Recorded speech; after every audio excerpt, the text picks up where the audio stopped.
эфиры, посвященные юбилейному подношению Шрили Прабхупаде. И сегодня у нас вторая встреча с Рамешварой Прабху.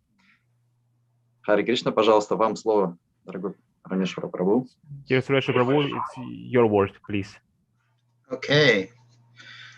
Well, Hare Krishna Prabhus, thank you again for inviting me back to talk about your marathon book distribution. And of course, I'm talking about my own journey with book distribution. Хари Кришна Прабху, спасибо, что пригласили меня снова поговорить о вашем марафоне, о распространении книг и также о своем личном опыте распространения. So, just to summarize last time, mainly I was talking about how I was doing book distribution in an immature way, making a lot of mistakes. Итак, в прошлый раз, по сути, мы говорили о том, как я рассказывал свой опыт распространения и как я это делал незрелым образом и совершал много ошибок. For example, I was my sadhana wasn't that good. I was chanting 16 rounds, but the rounds were very scattered. They weren't focused. Например, моя садхана была не очень хорошей. Я читал 16 кругов, но они были разбросаны, не было сосредоточенности. And because I wasn't that well read in Prabhupada's books, I was depending more on tricky lines that I could give the people more than inspiring them to take the book on its own merit. И так как я не был хорошо начитан книгами Шрилы Прабхупады, я больше зависел от каких-то таких хитрых фраз, которые я подавал людям, чтобы они взяли эти книги, вместо того, чтобы они брали эти книги на основе заслуг и славы этих книг. And because I found the service very difficult, I mean, I don't think anybody can say that book distribution is easy, but I found it very exhausting and intimidating and just very hard to approach people one after another with Prabhupada's books. И для себя я обнаружил то, что распространение книг оказывало на меня определенное давление. Для меня это было непросто. Конечно, кому просто вообще на Санкиртане, но для меня это было в особенности нелегко распространять книги Шрилы Прабхупады. So my whole motivation, well, not the whole motivation, but a lot of it became, what glory could I get out of this? What appreciation could I get out of this? More than about the glories of Prabhupada or Krishna. И моей мотивацией, не главной мотивацией, но достаточно большой мотивацией стало то, сколько я славы и оценки смогу получить за счет этого распространения, нежели чем сколько славы я дам Шриле Прабхупаде и Кришне. And especially as time went on, I joined the movement in 1970. So by 1975, I really knew more my nature in Prabhupada's mission was more to work on the books than to distribute the books. И я присоединился в 70-м, и к 75-му году, то есть по прошествии 5 лет, я уже больше понимал свою собственную природу, и она состояла в том, что я должен трудиться над книгами, нежели чем распространять их. I think that's where I left off last time, how I deserted the 1975 Christmas marathon on the eve of the marathon.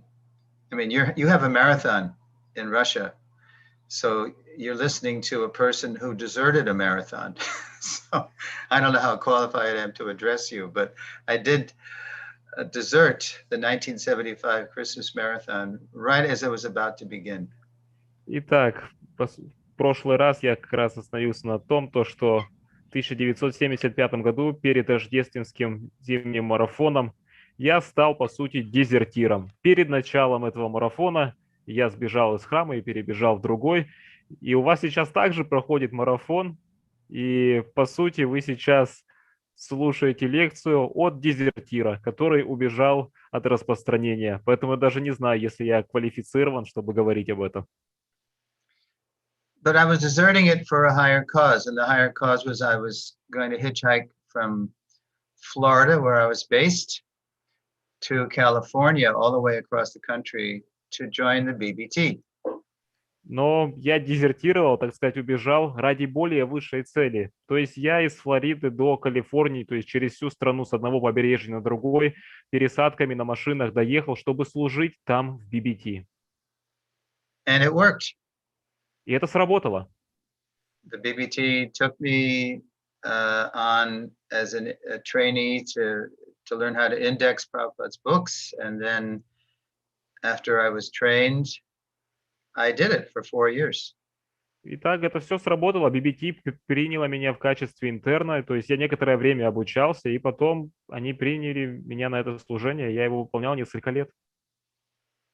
And I have to tell you, it was a strange feeling because I was really happy in the service, but at the same time I was guilty because I was enjoying devotional service. And so I thought, gee, I thought devotional service meant it was supposed to hurt. I mean, it was supposed to be, you were always supposed to be in so much anxiety, and that was surrender. И это было достаточно странное ощущение, потому что я был счастлив исполнять это служение, но при этом я чувствовал себя некомфортно, потому что я наслаждался и чувствовал счастье от этого служения. Я-то думал, что от служения нужно страдать и чувствовать некомфорт, а здесь я был именно счастлив. So I was a little conflicted about this until what happened was Prabhupada sent Satsrup Maharaj to Los Angeles to become the editor-in-chief of Back to Godhead, where BTG was produced out of LA. And he was my old friend, so I told him about my guilt about not distributing books anymore, but feeling so happy preparing the books. И что произошло? Я был немножко озадачен. И как раз в тот момент Шрила Прабхупада, он отправился с Сварупу Махараджа в Лос-Анджелес, чтобы он там стал главным редактором журнала «Назад к Богу».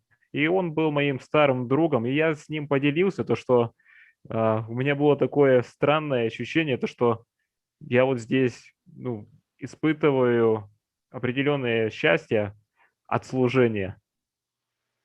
So he said, so you're inspired, you're happy now? Happier? I said, oh yeah. He said, well, go for it, do it. This means that this is what you're meant to do. So don't worry about the past or your guilt. Just go forward and be happy making the indexes. It's a very important service, helping people access what they read in the books later.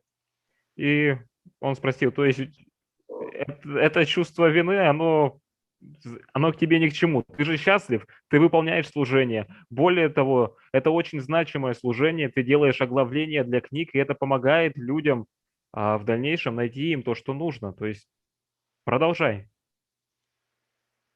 So that was when I was a young man in my 20s and 30s. В то время я был молодым парнем, между 20 и 30 годами. And I was a brahmachari in those days. И в то время я был брахмачарием. Then Prabhupada left this planet in 77, and we were still producing books, books that hadn't been produced yet, and also we were reprinting books to clean up the mistakes. And so I did that service till 1980. И затем Шрила Прабхупада покинул эту планету в 1977 году, и мы по-прежнему продолжали печатать книги, которые еще не успели напечатать на тот момент, и также перепечатывали и редактировали некоторые ошибки, которые были в других. И этим служением я был занят до 1980-го. And then if you know something about ISKCON's history, we went into a very difficult period, which has been labeled the Zonal Acharya era, when out of immaturity, people that Prabhupada had identified to continue initiating in the beginning, they were not mature enough to know how to do that guru service without imitating Prabhupada, and it created a lot of havoc, a lot of chaos in the movement. Если вы знаете историю ИСККОН, то после этого мы погрузились в так называемую эру зональных ачарьев, то есть На тот момент многие преданные, они не были подготовлены, не были зрелыми для того, чтобы принимать учеников, и им было не просто принимать учеников таким образом, чтобы они не имитировали Шрилу Прабхупаду. And I ended up going to Gita Nagari, the ISKCON farm in southeastern Pennsylvania, which that was part of Satsrup Maharaja's zone. И я в тот момент отправился в Пенсильванию на ферму Гитанагари, которая в тот момент находилась на территории проповеди Сатсварупы Махараджа. And it was there that I went from the brahmachari to the grihastha ashram. И там я перешел из Брахмачарья в Грихастха ашрам. And also it was there that I went from indexing to writing and teaching, which is also even more my kind of nature. И там я как раз сменил служение с того, чтобы заниматься содержаниями, я начал писать и обучать, и это как раз больше соответствовало моей природе. So that was really good. And then, this material world is always changing. It's always in flux. So in the 80s, I was at Gita Nagari. In the 90s, my wife and I had a child, and we were going through a lot of soul searching, trying to figure out how to raise our child. So we sold our house near Gita Nagari and we moved to South India. Итак, материальный мир, он, как всегда, меняется. И вот, то есть через некоторое время у меня, у моей супруги родился ребенок, и мы были, так сказать, в душевных поисках, куда же теперь дальше направиться. И в 90-х мы отправились в Южную Индию. One thing I have to say about the Gita Nagari experience before I talk about South India was that it was inspiring to live at Gita Nagari because we were milking a lot of cows, working a lot of oxen. We were actually showing an example of what Prabhupada was talking about in his books. И перед тем, как я перейду на часть Южной Индии, хотел бы все-таки сказать то, что на ферме в Гитанагаре опыт был связан с тем, то, что мы вспахивали поля, у нас были коровы, мы их доили, то есть мы, в принципе, жили тем, о чем Шрила Прабхупада пишет в своих книгах. So it was real. It wasn't what Prabhupada was talking about in the books was not some fairy tale from thousands of years ago, but it could be even done today. And so we were living that, showing that. So I felt very connected with Prabhupada's books in that way by living the books. И это все было достаточно реально. То есть то, что Шрила Прабхупада описывает в своих книгах, это не является какими-то сказками тысячелетней давности. Мы этим жили, это был реальный опыт, и это сработало. Then we didn't make it in South India. It was too rough. So we came back to the States and we found another rural community called Prabhupada Village in North Carolina. И в Южной Индии у нас не совсем все получилось, поэтому мы опять вернулись в Соединенные Штаты и нашли еще одно сообщество преданных, деревня Прабхупады, которая находится в Северной Каролине.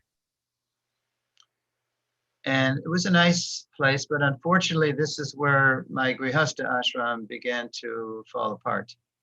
Это было хорошее место, но, к сожалению, там мой Грихастха ашрам начал разваливаться. And in 2001, my wife and I have legally separated, divorced, and to get over that trauma, I moved as far away as I could. I went to Hawaii, which is an famous island resort place in the Pacific Ocean. И в 2001 я со своей супругой, мы официально развелись, и чтобы пережить эту травму, я уехал как можно дальше оттуда, в отдаленный островок, который вы знаете, Гавайи. By then, our daughter was 10, and I was still supporting her, but I was doing it I was rediscovering book distribution. In my middle age, in my 50s, I again took up a book distribution in Hawaii, a place called Waikiki, famous beach. And it was very easy. Actually, it was a very easy place to distribute books because everybody thought they were in heaven. You know, they thought they died and gone to heaven because Hawaii is such a heavenly place.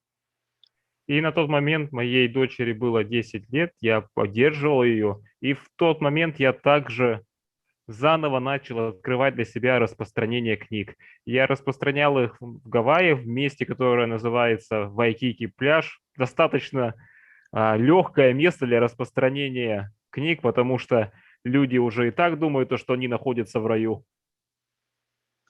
And in fact, I met a lot of Russians in Hawaii. И на самом деле я много русских повстречал в Гавайи. And if they spoke English, then I would just try to guess where they were from in Russia, which was not easy because Russia is such a big place. И если они говорили по-английски, то я пытался с ними связаться и зачастую пытался угадать, из какого города России они приехали туда. И это было достаточно непросто, потому что Россия слишком большое место. So it was in my middle age in Hawaii that I discovered a great secret of book distribution, which Suрешвара Прабху writes about in his book, Our Family Business. И таким образом, в своем среднем возрасте, находясь в Гавайях и занимаясь распространением книг, я открыл для себя секрет распространения, который описывает Сурешвара Прабху в своей книге «Распространение книг – это наше семейное дело». Has that book been translated into Russian? Эта книга переведена уже на русский? Good. Okay. Yeah, it's a great inspirational book. Это хорошая, вдохновляющая книга. So in Hawaii, even though it's promoted as a paradise, and it is externally, there's so much homelessness in Hawaii because people go there to try to live in paradise, and then it's a very expensive place to live, actually, and then they end up homeless. И хотя Гавайи рекламируется как райское место, ну, оно таковым в принципе и является, тем не менее там очень много бездомных, потому что люди отправляются туда, чтобы хорошо жить, но жить там достаточно дорого, и поэтому многие становятся бездомными. So you may remember last time I talked about pitching, saying lines about how we're feeding people in Bangladesh, and none of that money was actually going to Bangladesh. But in Hawaii, we had a very robust Food for Life program because we had a Govinda's restaurant, very popular, and we had a lot of leftovers. So I would do book distribution, and then personally every day I would go out with what we didn't sell at the restaurant and to distribute to the homeless. И в прошлый раз мы как раз говорили о том, что мы зачастую использовали строки при распространении и говорили то, что эти деньги пойдут на кормление бездомных в Бангладеше, помогать им, и на самом деле деньги туда не отправлялись. А здесь, на Гавайях, у нас был хороший ресторан Говиндас и очень такая крепкая установленная программа «Пища жизни», поэтому я часто был с этим тесно связан. And then we became so well known for this that we were approached by different agencies who were helping the homeless. And instead of me going to the park or to the beach to feed the homeless directly, they said, well, look, if you people can cook more, we'll pay you to cook for us because your food is so good, it's so healthy, it's so tasty, and we'll promote you. We'll praise you to the city and the county of Honolulu, and we'll sing your glories. So what do you say? So we agreed. And go ahead.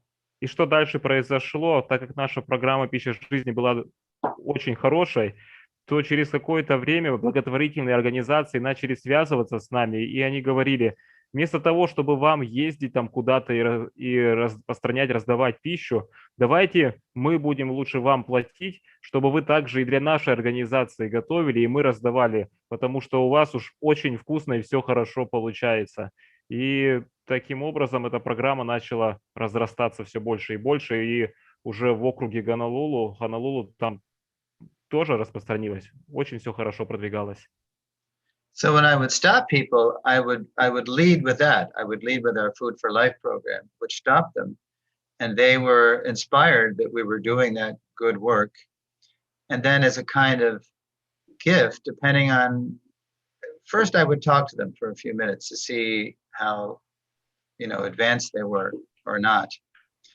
And so I had a Higher Taste Cookbook, I had Bhagavad Gita, I had Isopanishad, I had Perfection of Yoga. Those were the four big ones. And then when they gave to support our Food for Life program, then I would, after a few minutes talking with them, I could tell which book would most inspire them. So that was how the exchange went. It was a 1-2.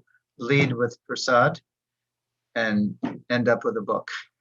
И то есть, что же я начал делать? Я подходил к людям и начинал говорить им о нашей программе распространения пищи. И несколько минут я общался с ними, понимал, насколько они в этой теме продвинуты или нет. И у меня было всегда 4 книги с собой: «Высший вкус», «Бхагавад-гита», «Совершенство йоги», «Ишапанишат». И через какое-то время разговора, когда они поддерживали эту программу, изъявляли желание ее поддержать, я понимал, какую книгу будет им лучше дать. So I'm bringing this up because, in effect, what I was doing was I was marrying book distribution to prasad distribution. But, you can do that with so many different aspects of the movement. For example, you can marry book distribution to the eco movement by saying if you do have one, if it's true, we're building eco farms, which are trying to show people a more wholesome way to live. И то есть, что я делал? Я связывал программу «Пища жизни» с распространением книг. И через это люди получали книги. И вы можете, в принципе, то же самое делать и с другими программами в том числе. Например, там у вас будет эко-ферма или эко-деревня, если она таковая есть. И то есть вы людей заинтересовываете этим, и после того, как они изъявляют желание помочь этой программе, то вы также даете им домесок книгу. In other words, whatever your yatra is doing that the public can appreciate, you can marry book distribution to that. You can connect Prabhupada's books, and it's all in Prabhupada's books too, all these different issues and aspects of life. You can inspire them. They'll be inspired by your books and your project, and you'll feel good about what you're doing, and then the movement will advance. Таким образом, какой бы проект ни был в вашей ятре, вы можете его связывать с распространением книг. Будь то пища жизни, будь то ферма, будь то что-то. То есть какой-то вот этот проект, вы заинтересовываете людей этим проектом, и также заодно у вас идет распространение книг. И таким образом прогресс будет во всех сферах. И проект будет продвигаться, и люди будут получать книги, и вы будете чувствовать себя счастливым, то, что вы распространяете.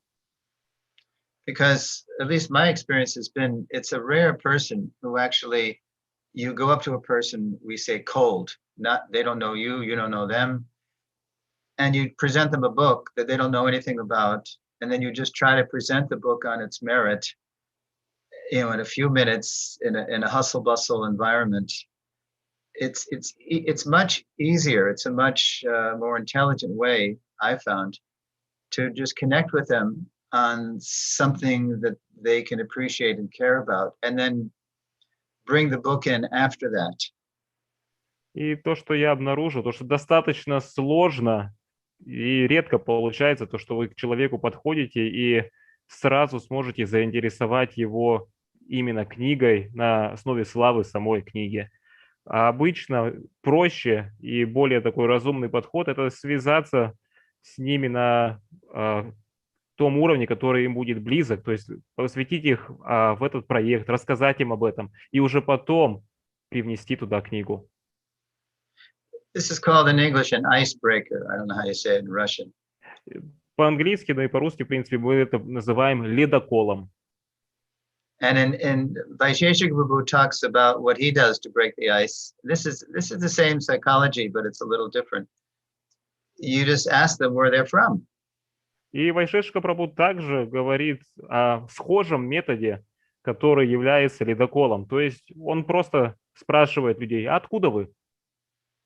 And if you know where they're from, or if you can tell by their speech, you might even be able to guess where they're from, and then they'll be amazed.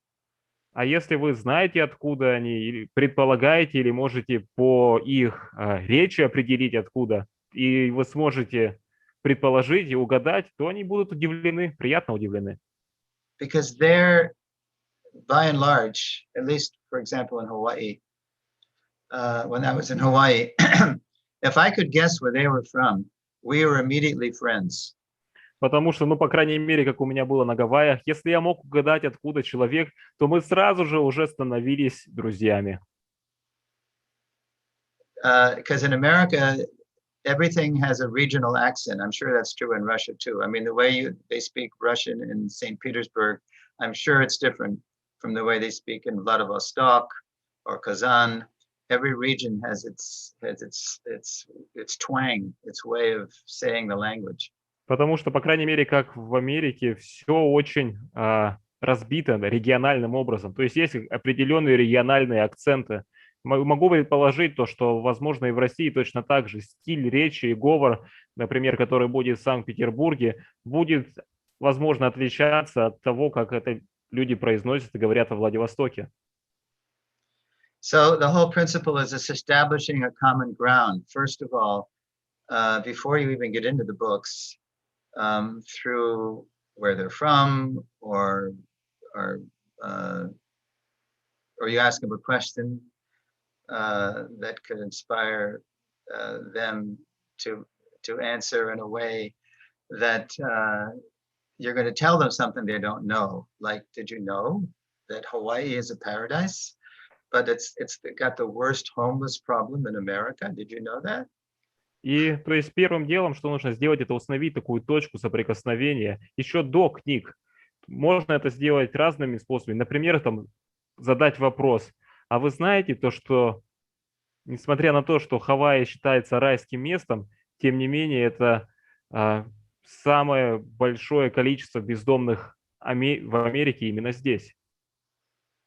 Now, and I'm going to talk to you now that we're getting toward the end of my presentation. I'm going to talk to you about how I distribute books today in my old age. И сейчас, подходя к концу нашего разговора сегодня, я бы хотел также поговорить о том, как я распространяю книги сейчас, уже в престарелом возрасте. And I just did it. During japa, it's the summer now, so the sun's up early, and after Mangalarati and Tulsi Puja, then I just go out in the neighborhood because it's warm, and I take my beads, and I take a Gita. That's my book of choice, and I have a route that I walk that I know will take me back to the temple in time for, well, usually Darshanarti, greet the deities, but today it had to be a little earlier to come on Zoom with you folks. И то есть это все равно определенная садхана. То есть утром после там Мангаларати, после Туласи Пуджи я выхожу в нашу округу, достаточно тепло здесь, беру четки, беру Бхагавад-гиту, это моя книга, которую я выбираю, и иду уже по обычной, известной для себя дороге. И делаю такой круг, чтобы вовремя вернуться к Даршанарати. Сегодня вернусь чуть позже, потому что у нас сегодня с вами Zoom. So I'm praying to the Lord. My standard prayer is, my dear Lord Krishna, if you so desire, please send a Gita reader. И я молюсь Господу, у меня стандартная молитва: мой дорогой Господь Шри Кришна, пожалуйста, если на то будет твое воля и желание, пожалуйста, пошли мне того, кто будет читать Гиту. Now, a lot of people in our town, it's called Tucson, Arizona, they don't know us as Hare Krishnas. They know us as Govindas, because we have this very popular vegan, vegetarian restaurant that practically the whole town knows, because even the mayor eats here. It's such a popular place. И Вот в месте, в котором я сейчас нахожусь, это Тусон, штат Аризона, большинство людей не знают нас как кришнаитов, а они нас ассоциируют с Говиндасом, потому что у нас здесь хороший ресторан Говиндаса, который все в городе знают.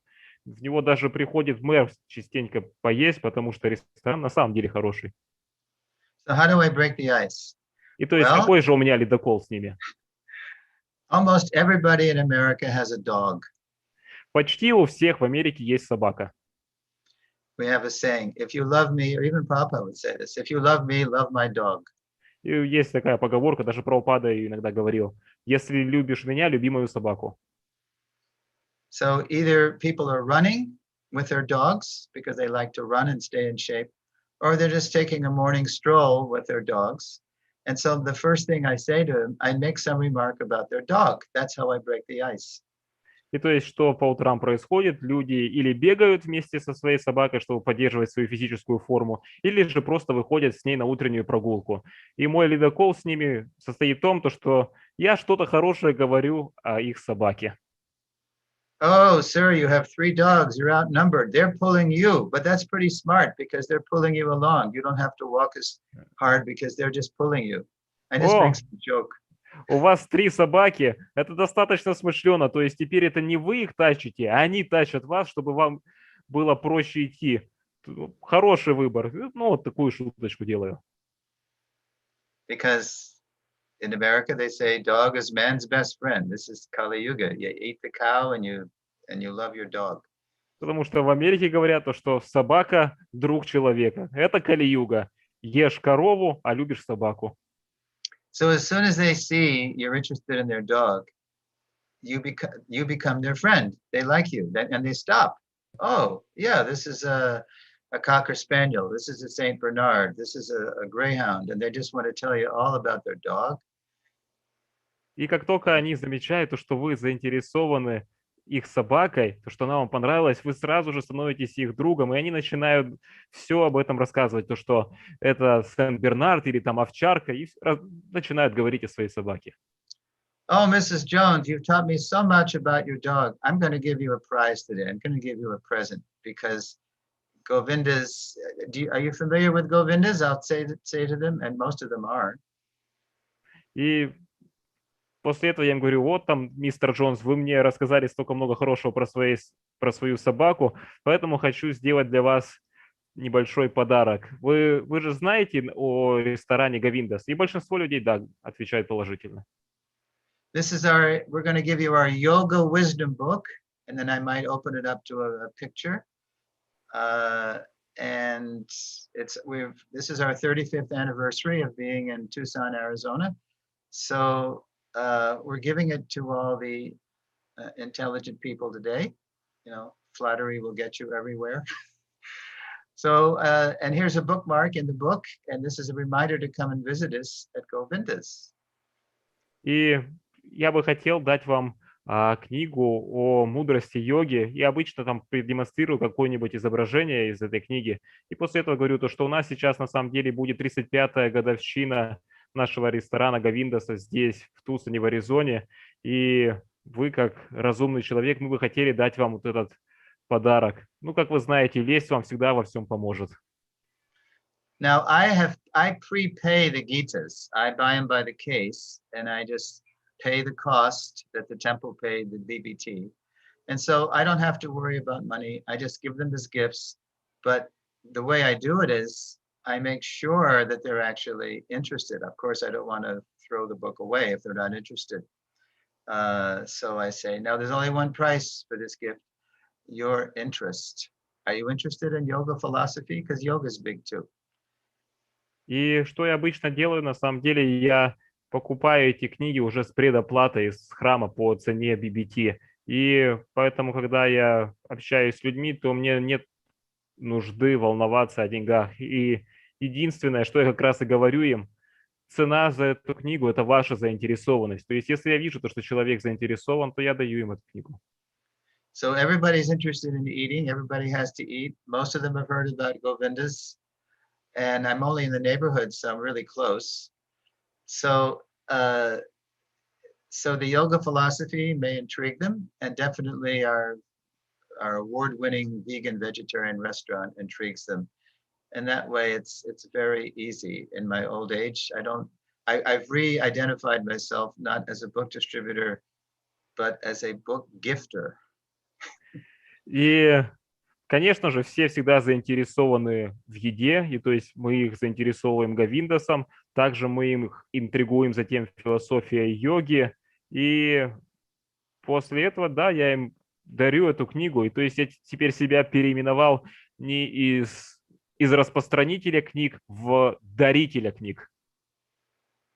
So however you can feel inspired to distribute Prabhupada's books, whatever way you can do it by establishing common ground with them, that's the whole secret. Please do that. And for daily inspiration during your marathon, I do recommend just opening up Vaisheshika Prabhu's family business and just read, because it's written in these nice little bite-sized paragraphs, headings, and you just, Vaisheshika is so good that you just read, one thing that he said, based on Srila Prabhupada, and you'll be inspired to go out there and please His divine grace. И то есть секрет в том, что да, нужно установить с ними общую точку соприкосновения и найти именно тот способ, который вдохновляет именно вас на распространение книг. В этом и есть весь простой секрет.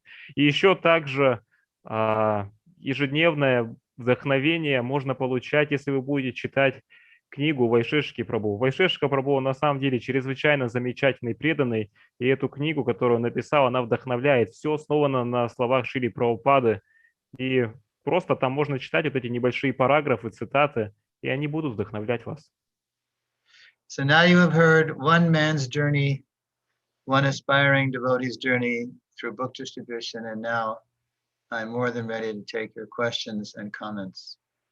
Итак, каким образом сейчас вы услышали историю о стремящегося быть преданным, о его опыте распространения книг, и на данный момент я более чем готов принять ваши вопросы или же комментарии. Харе Кришна, Сурешвара Прабху, спасибо большое за ваш рассказ. Suрешвара Prabhu, thank you so much for sharing your experience. And the question is... Очень запомнилась вот эта фраза, еще вот одна из последних. Перед вопросом озвучу то, что запомнилось. Также вот это вместо распространителя даритель книг. Firstly, before the question, I would like to share that, as you mentioned, one of your last words were that you renamed yourself from book distributor to book gifter. Yes, да. Для людей это удивительный опыт. Не часто встретишь такое. For people in general, it's a great experience because it's quite rare that you could meet somebody like that. В мире, где все хотят от друг друга что-то получить, тут человек видит, что просто кто-то может дарить подарки. In a world where everyone is trying to squeeze something from somebody, it's quite rare that they meet a person who is just genuinely trying to give them something. То есть нет какой-то выгоды, и человек это чувствует, и поэтому он расслабляется и становится нашим другом. The person can feel that you're not trying to get some benefit from them. They feel it, and therefore they're becoming your friend. Вопрос следующий. Вы чувствовали счастье, когда служили на новом месте, и при этом как будто бы была такая установка, что испытывать счастье – это неправильно. Откуда взялась эта установка, что счастье во время преданного служения – это неправильно? The question is as follows. So you were feeling happy when you were doing your new service, but at the same time you were feeling guilty for feeling that happiness. From where did this feeling of guilt for happiness came from? That the service, that feeling happiness during service is something not appropriate. Просто сейчас мы можем наблюдать, что иногда у преданных есть такое понимание, что, может быть, даже сдерживают свои чувства во время киртана, во время просада как-то вот, я не должен наслаждаться, да. Вот объясните, пожалуйста, где эта грань духовного и материального наслаждения, счастья. Because even in our day-to-day life, we can see that devotees may try to withhold themselves during kirtan and not to exhibit too much happiness or something in regards to prasadam. Where is this crossing of the line between material and spiritual happiness? And yeah, just this question. Well, first of all, you asked, why did I feel guilty when I was happy? Which sounds contradictory, correct? То есть первый ваш вопрос в том, что почему я чувствовал вину, но при этом был счастливым, и то есть как это было такое противоречие, верно? Yeah. Почему вы опасались быть счастливым в своем служении? Why were you sort of avoiding or being afraid of being happy at your service? The answer has to do with historically what was going on in ISKCON. Ответ, он, конечно, связан с историей того, что происходило в ISKCON. Because Prabhupada was pushing book distribution so much. And so we were all doing that, sometimes at the neglect of other services, like the best and the brightest in ISKCON, for example, were not necessarily doing very vital service like teach the children and supervise the children. To supervise the children and teach the children often were left to people who were the least qualified, and therefore we had so much problem with child abuse. И то есть Шрила Прабхупада, он очень проталкивал распространение книг, и большинство преданных были именно этим заняты. И то есть что, например, также происходило, то что самые лучшие из преданных, они не были заняты теми служениями, которые были не менее важны. Например, обучение детей в школах, в гурукулах или что-то, нечто с этим связанное. И из-за этого детьми также пренебрегали. And also Prabhupada said, starting in 74, that every temple should get land and protect cows and work oxen and grow food. And he said that, but because he was really whipping us, he even said the word whipping, he was whipping us to double book distribution. If you did leave book distribution to go farm, very often you were criticized. И в 1974 году Шрила Прабхупада говорил о том, что мы должны обзавестись землей, чтобы у нас там были быки, мы выращивали свою собственную пищу, но при этом Шрила Прабхупада прямо, и он это слово даже использовал, подхлёстывал нас, чтобы мы удвоили распространение книг. So, И поэтому, когда человек уходил от распространения книг к какому-то другому служению, то зачастую его как бы критиковали. So we weren't, a lot of the devotees in those days, when we were all just inside one building in each temple, we weren't doing varnashram. We were just doing the emergency book distribution mode. And that was tough. If you weren't trained in how to do it, and most of us weren't, we were just thrown into it, then it was a lot of anxiety because there was no training. Maybe it wasn't your nature. And therefore, there was a lot of pain associated with that, but that was considered surrender. If you were in a lot of pain, that was a measure of your surrender. И, то есть в то время, даже если мы жили в храме, мало кто уделял внимание варнашами. То есть в тот момент наше чрезвычайное первое служение это было распространение книг. И все этим занимались. И это было непросто. Более того, если вы были не обучены этому, а большинство из нас как раз и не было этому обучены, и то есть мы просто там через силу, через боль занимались этим служением. И вот как раз, да, боль была измерителем, величиной измерения вашего предания. So the imbalance came from not from Prabhupada. I mean, for Prabhupada, everything was important. The book И этот distribution. дисбаланс, он пришел не от Шрилы Прабхупады. Это не от Шрилы Прабхупады. Для Шрилы Прабхупады все было важно, и распространение книг, и другие служения. The book distribution was important. The rural community development was important. The deity worship was important. The education of the children was important.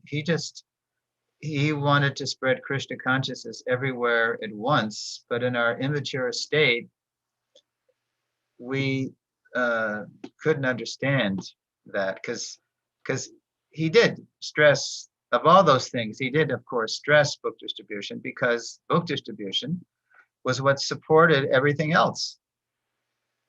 И Шрила Прабхупада, он говорил про то, что служения все были важны, и распространение книг важно, и фермы важны, и служение божествам важно, и образование детей также важно. И, конечно, он хотел, чтобы движение сознания Кришны было распространено везде, но мы своим незрелым образом не понимали всей этой картины и воспринимали то, что главное ударение лишь только на книгах. So it's ironic that the first 5 years I was in the Hare Krishna movement from 1970 to 1975. So I was thrilled with the Bhagavad Gita, and I loved prasadam, and I appreciated the devotees. But in my day-to-day service of book distribution, that for me was total anxiety. So I wasn't used to being happy in devotional service.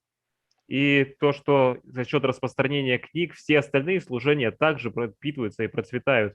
И что дальше произошло с 70 по 75 год, я был занят распространением книг. Конечно, были и другие там служения, но распространение книг было самым главным.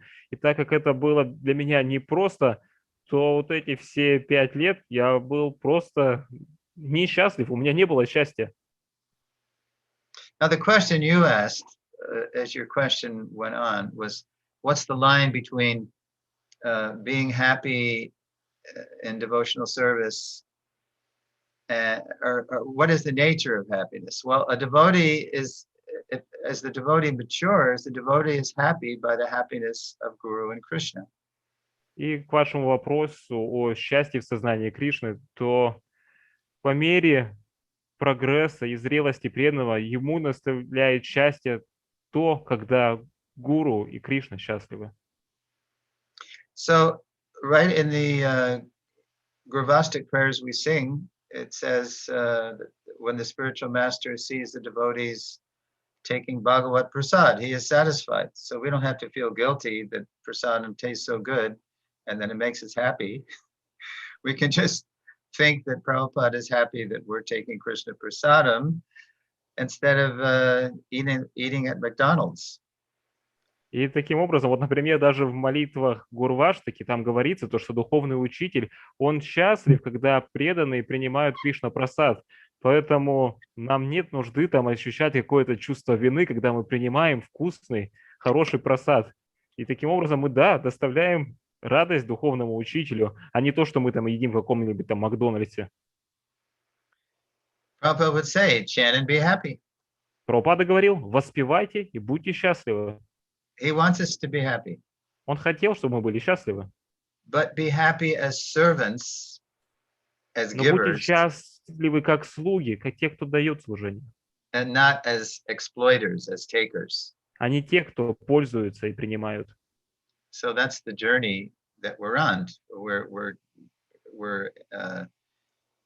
We start as, we approach Krishna. In the Gita, he says, people come to me for 4 reasons. Either they're suffering, or they're broke, financially destitute, or they're curious, or they're wise.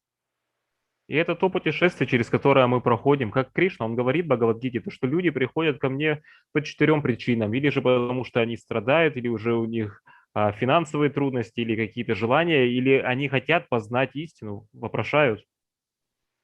So to mature in devotional service means to actually over time give up those very motives that we initially came to Krishna to get something from Krishna.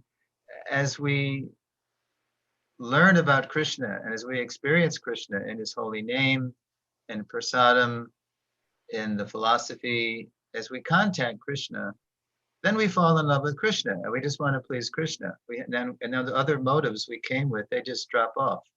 И зрелость сознания Кришны, она проявляется в том числе в том, что мы в какой-то момент отказываемся от тех первичных мотивов, которые привели нас в это движение. И наше желание становится именно удовлетворить Кришну, полюбить его. Это там через киртаны, воспевание, просады, то есть полюбить его. Or like the extreme example is the gopis, even if they, the whole story about Krishna had a headache. So when Narada asked the gopis for the dust of their feet, because that was going to cure Krishna's headache, and they immediately just gave it. And Narada said, "Oh, aren't you afraid of giving the dust of your feet to Krishna?" The other devotees said they were afraid of going to hell. And the gopis said, "No, let us go to hell. But if Krishna can cure his headache, that's all we just care that Krishna's happy." Или же как экстремальный пример с гопи, когда Нарада Муни попросил их, чтобы они дали пыль со своих стоп, чтобы вылечить головную боль у Кришны, они сразу же согласились, и он спросил их: а вы не боитесь? Вот другие преданные, они побаивались, отказывались давать пыль со своих стоп для Кришны, потому что они за это, сказали, могут отправиться в ад. Гопи же ответили: ну и пусть, пускай мы отправимся в ад, главное, чтобы у Кришны не болела голова. So that's like radical, ultimate, revolutionary bhakti. Это такое радикальное, конечное, революционное бхакти. That's the gopis. And Krishna finally said to the gopis, "Naparayeham, your devotion is conquering me. I have no way to repay you. You'll simply have to be happy by your own devotion." Таковы гопи. И как Кришна, он сказал то, что ваша преданность, она победила меня. И нет никакого способа, как я мог бы вам за эту преданность отплатить. Поэтому вы можете быть счастливы посредством именно этой преданности.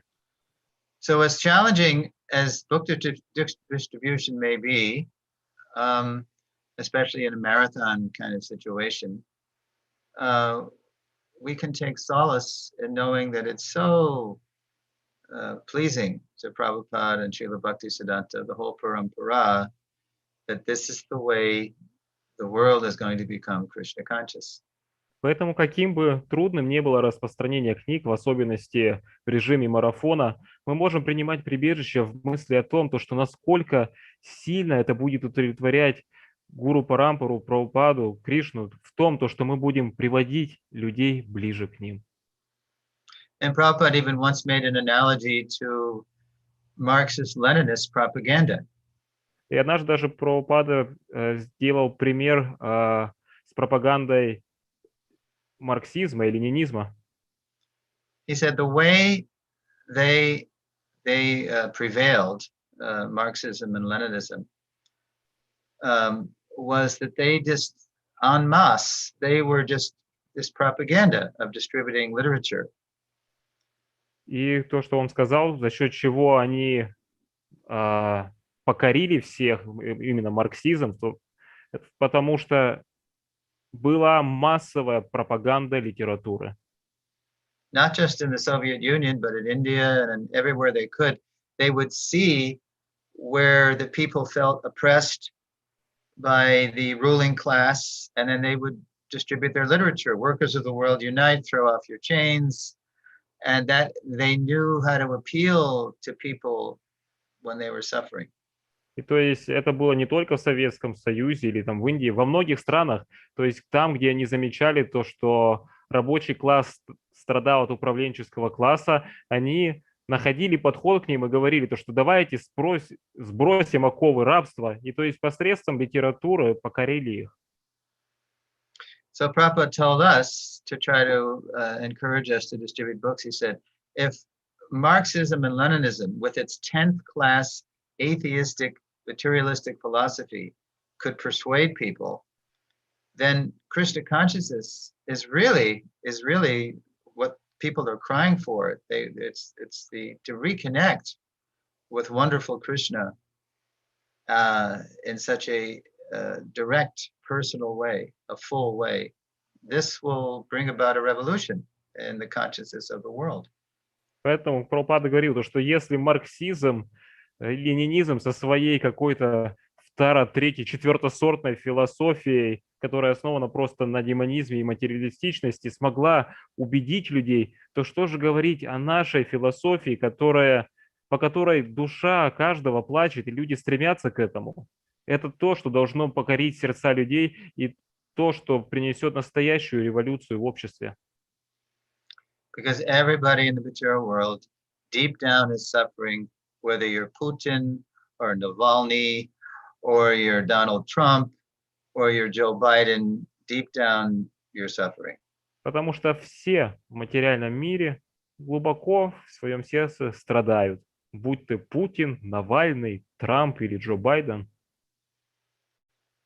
And especially, again, wherever you are, am I just speaking to people in Russia or Russian speakers all over? И в особенности там бы, где бы вы ни находились. Кстати, я сейчас говорю к русским преданным или русскоговорящим, которые в других местах также находятся. Is the audience all over the former USSR? Сейчас аудитория находится в странах также бывшего Советского Союза или в России только? Нет, это русскоговорящая аудитория, даже выходящая за рамки России. It is Russian speaking beyond Oh. Russia, beyond Russia. Right. Okay. So wherever you are listening to this, whatever you're doing, again, that can create some common ground between you and the people, you can inspire them. That yeah, we need this. Everybody needs a better way to live, a better way to eat, a better way to think, a better way to sleep, mate, defend. Krishna consciousness is complete revolution from the ground up. Prabhupada taught us everything. И поэтому там бы, где бы вы ни находились, находите общую точку соприкосновения с людьми и доносите для них эту мысль, то, что нам это истина, то, что поистине нужно. Не то, что там нам нужно поесть, или там совокупляться, или там спать. Вот что нам поистине нужно. И сознание Кришны, оно полное, совершенное, то, что нам дал Шрила Прабхупада. Well, looks like our time is almost up, but maybe we have another question. I wonder if my god sister Mandakini has a question. Я думаю, у нас время уже подошло к концу. Не знаю, если есть еще какой-то вопрос. Может быть, моя сестра в Боге, Мандакини Матаджи, у нее вопрос есть. Actually, Prabhuji, I was very, very inspired by your presentation. На самом деле, Прабхуджи, я была очень вдохновлена вашей презентацией. Because, as you said in the beginning, it was unusual. You know, you presented the difficulties of book distribution, the joy of having another service related to the books and the guilt you felt. И как ваша презентация была достаточно необычной. То есть вы раскрыли себя, то, что поначалу вам было не просто распространять книги, и потом, как вы поменяли свое служение, также было оно связано с книгами, и при этом испытывали там счастье, но и вместе с этим счастьем чувство вины. And then using your maturity and intelligence, you found a better way, a very personal way to distribute the books. И затем с вашей зрелостью, используя свой разум, вы нашли хороший способ, получше, который помогает распространять книги. I'm in my element now because I talk to people with dogs. Да, зачастую просто посредством дружбы с собаками. And in Paris you have French poodles. А во Франции же у вас же эти французские пудели. Yeah. And especially you're pleasing so much Srila Prabhupada, selling the books on their own merits. И также, как вы говорили о том, что удовлетворяет Шрила Прабхупаду, когда мы распространяем книги за счет их собственной славы и заслуги. Mm. So I think it's very, very encouraging for all of us, to be aware of that. И это очень вдохновляет всех нас, и то, что теперь мы осознаем это. I think the key is Thank you very to much. thank you, Manaji. The key selling books in their own merit, but there's so much merit in Prabhupada's books, so much depth and so much breadth. The art is, the trick is to find out which merit of the books or what merit the people could most relate to, the individuals could most relate to. И на самом деле же книги Шрилы Прабхупады, они совершенны, они полны. Поэтому ключ в том, и это искусство состоит в том, что нужно найти и извлечь, то есть за какую именно заслугу этой книги, за какую именно славу, и вот именно выбрать вот эту славу и заслугу книги и поднести ее людям. Because everything is in Prabhupada's books: science, art, philosophy, cooking. I mean, there's whatever people are into. That's what Vaisheshika does. He asks them, okay, where are you from? And what do you like? What do you do? And then he immediately connects it to something in the books. И то есть книги Шрилы Прабхупады, они полны, совершенны. Там есть и наука, и искусство, и философия, так же, как готовить. И это то, как раз, что и делает Вайшешика Прабху. Он расспрашивает людей и понимает, то есть, какая тема будет им близка. Okay, I guess I have to go. Я думаю, мне уже пора идти. So nice being with you, and I really hope I can come to Russia once COVID is completely gone. Очень хорошо было сегодня побыть с вами, и я очень надеюсь на то, что я смогу приехать в Россию тогда, когда ковид полностью отступит. I think both in Paris and in Moscow, you're dealing with these waves of the variant of the virus, yeah? Насколько я знаю, и в Париже, и в Москве сейчас опять очередные волны этого вируса наступают, да? Maybe next They year. call it the fourth wave. Mm. Yeah, we really hope so. Yeah. Надеюсь, может быть, в следующем году приеду. Очень надеемся. Mm. Okay. Well, good luck in your marathon. Итак, удачи в вашем марафоне. And may Prabhupada bless you more and more with the wisdom and the joy coming from his books. Пусть Прабхупада больше и больше будет вдохновлять вас мудростью и счастьем, которое исходит из его книг. And may the people be inspired whom you give the books to, and may you follow up with them. И пусть же люди будут вдохновлены этими книгами, и вы также, пожалуйста, оставляйте и будьте с ними в контакте, to give them more and more shelter. Чтобы давать им больше и больше прибежища. Jai. Oh, glorious is Srila Prabhupada. Вся слава Шриле Прабхупаде. Jai. Prabhupada ki jai. Сурешвара Прабху ки джай. Go Premanandi. Хари Хари Бо.